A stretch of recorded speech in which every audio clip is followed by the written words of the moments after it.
আসসালামু আলাইকুম দর্শক, আমি এই মুহূর্তে সংযুক্ত আরব আমিরাতের আলাইনে রয়েছি। এখন যাচ্ছি বালুর পাহাড়ে, যেটাকে আরবিতে উজবা বলা হয়। আর এখন প্রচুর ঠান্ডা, প্রায় 13.সেলসিয়াস তাপমাত্রা। তো যেখানে 50-55 ডিগ্রি সেলসিয়াস তাপমাত্রা থাকে, দেখুন গাড়ি যে উঁচু পাহাড়ের মধ্যে দিয়ে যেভাবে যাচ্ছে।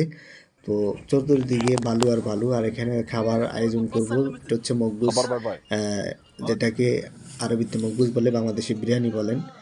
তো প্রচুর ঠান্ডা আর শীতের সময় মিডল ইস্ট আরব দেশগুলোতে 3-4 মাস তারা অনেক আনন্দ উদযাপন করে, বিভিন্ন খাবার তারা খেয়ে থাকে এবং বিভিন্ন সময় পাহাড়ের বালুর যে পাহাড়গুলো রয়েছে সেখানে তারা রাত যাপন করে ওখানে থাকে। তো আজকে আমরা সবাই এখানে থাকবো রাত্রে। তো দেখুন প্রচুর ঠান্ডা বাইরে, তারা লাইটিং দিয়ে এখানে গান বাজনা করতেছে আর চতুর্দিকে বালু। তো দেখুন বালু প্রচুর ঠান্ডা। ভিডিওটি ভালো লাগলে শেয়ার করবেন এবং আপনাদের মতামত জানাবেন। ধন্যবাদ।